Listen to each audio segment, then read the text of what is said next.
नमस्कार दोस्तों, RC study point channel पर आप लोगों का बहुत बहुत स्वागत है। दोस्तों, अगर आप लोगों को मेरा वीडियो या पसंद आए तो इस वीडियो को आप लोग लाइक कर दीजिए, शेयर कर दीजिए तथा साथ में मेरे चैनल को सब्सक्राइब भी कर दीजिए। चलिए शुरू करते हैं। पहला प्रश्न क्या है? पहला प्रश्न है, भारत को एक संविधान देने का प्रस्ताव संविधान सभा द्वारा पारित किया गया। तो भारत को एक संविधान देने का प्रस्ताव संविधान सभा द्वारा कब पारित किया गया? तो यह पारित किया गया 22 जनवरी 1947 को। ऑप्शन बी सही होगा। प्रश्न नंबर 2 है, भारत की स्वतंत्रता के समय इंग्लैंड में किस पार्टी की सरकार थी? तो भारत की स्वतंत्रता के समय इंग्लैंड में लेबर पार्टी की सरकार थी। ऑप्शन सी सही होगा। प्रश्न नंबर 3 है, भीमराव अंबेडकर का संविधान सभा में निर्वाचन कहाँ से हुआ था? तो भीमराव अंबेडकर का संविधान सभा में निर्वाचन हुआ था मुंबई प्रेसिडेंसी से। ऑप्शन बी सही होगा। प्रश्न नंबर 4 है, निम्नलिखित, आज ये गलत है, तो निम्नलिखित नियमों में से किस अधिनियम के फलस्वरूप वर्मा भारत से अलग हुआ था? तो जब वर्मा को भारत से अलग किया गया तो किस अधिनियम के तहत किया गया था? तो वह अधिनियम था गवर्नमेंट ऑफ इंडिया अधिनियम 1935। ऑप्शन सी सही होगा। प्रश्न नंबर 5 है, भारत की संविधान सभा ने राष्ट्रीय ध्वज को सर्वप्रथम कब स्वीकार किया? तो भारत की संविधान सभा ने राष्ट्रीय ध्वज को सर्वप्रथम स्वीकार किया था 22 जुलाई 1947 को। ऑप्शन ए सही होगा। प्रश्न नंबर 6 है, भारतीय संविधान को 26 नवंबर 1949 को किसके द्वारा अधिनियमित किया गया था? तो संविधान सभा द्वारा या भारत के गवर्नर जनरल द्वारा या भारतीय संसद द्वारा या ब्रिटिश संसद द्वारा? तो यह अधिनियमित किया गया था संविधान सभा द्वारा। ऑप्शन ए सही होगा। प्रश्न नंबर 7 है, निम्नलिखित में से कौन अगस्त 1946 ईस्वी में गठित प्रथम अंतरिम सरकार का सदस्य नहीं था? तो अगस्त 1946 ईस्वी में गठित प्रथम अंतरिम सरकार का जो सदस्य नहीं था वह थे doctor S Radhakrishnan. Option C सही होगा। प्रश्न नंबर 8 है, संविधान सभा के संवैधानिक सलाहकार थे? तो संविधान सभा के संवैधानिक सलाहकार थे B N Rau. Option C सही होगा। प्रश्न नंबर 9 है, निम्नलिखित में से किस एक अधिनियम द्वारा भारत में संघीय न्यायालय की स्थापना की गई थी? तो बताना है आपको कि किस अधिनियम द्वारा भारत में संघीय न्यायालय की स्थापना की गई।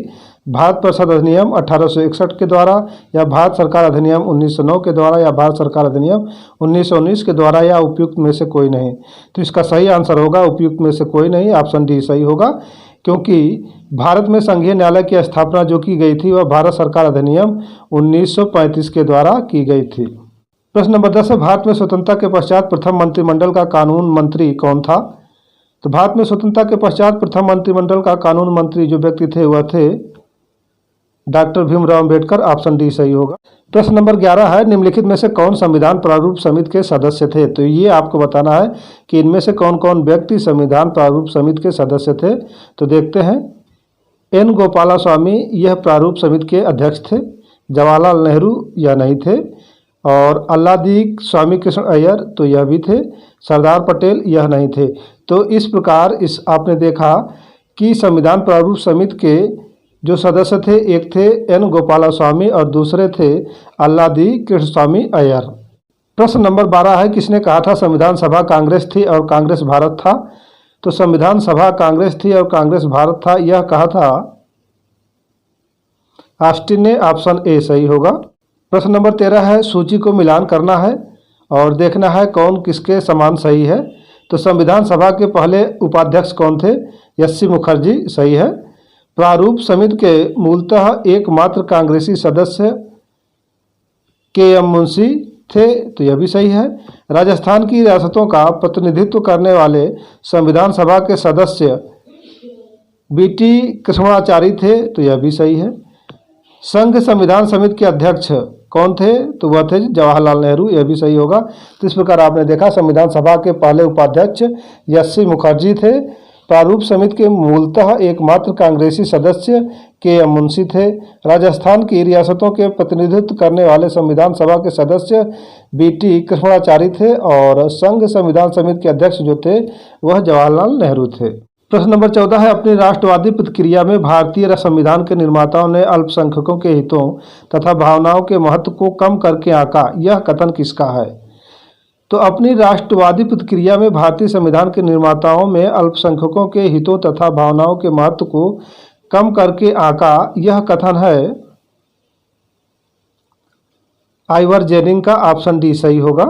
प्रश्न नंबर 15 है, भारतीय संविधान का प्रथम प्रारूप किसके द्वारा तैयार किया गया?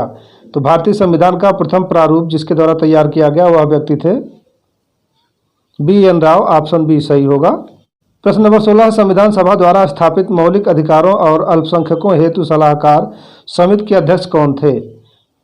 तो संविधान सभा द्वारा स्थापित मौलिक अधिकारों और अल्पसंख्यकों हेतु सलाहकार समिति के अध्यक्ष थे सरदार पटेल। ऑप्शन बी सही होगा। प्रश्न नंबर 17 है, इनमें से कौन कैबिनेट मिशन का सदस्य नहीं था? तो जो कैबिनेट मिशन का सदस्य नहीं था, देखते हैं कौन।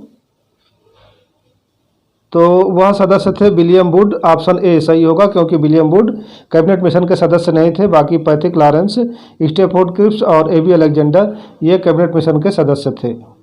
प्रश्न नंबर 18 है, भारतीय संविधान सभा में कुल कितनी महिला सदस्य थीं? तो भारतीय संविधान सभा में कुल महिलाओं की संख्या थी 15। ऑप्शन ए सही होगा। प्रश्न नंबर 19 है, संविधान सभा में भारतीय संविधान का तृतीय वाचन कब हुआ? तो संविधान सभा में भारतीय संविधान का तृतीय वाचन कब प्रारंभ हुआ? तो हुआ था 14 नवंबर 1949 को। ऑप्शन ए सही होगा। प्रश्न नंबर 20 है, भारतीय संविधान अंगीकृत एवं अधिनियमित हुआ था? तो भारतीय संविधान को कब अंगीकृत और अधिनियमित किया गया था? तो यह किया गया था 26 नवंबर 1949 को। ऑप्शन सी सही होगा। प्रश्न नंबर 21 है, भारत का संघीय न्यायालय निम्नलिखित में से किस वर्ष में स्थापित किया गया था? तो भारत का जो संघीय न्यायालय स्थापित किया गया था वह किया गया था 1937 में। ऑप्शन बी सही होगा। प्रश्न नंबर 22 है, 1935 का गवर्नमेंट ऑफ इंडिया एक्ट क्यों महत्वपूर्ण है? तो 1935 का गवर्नमेंट ऑफ इंडिया एक्ट इसलिए महत्वपूर्ण है क्योंकि यह भारतीय संविधान का प्रमुख स्रोत है। ऑप्शन ए सही होगा।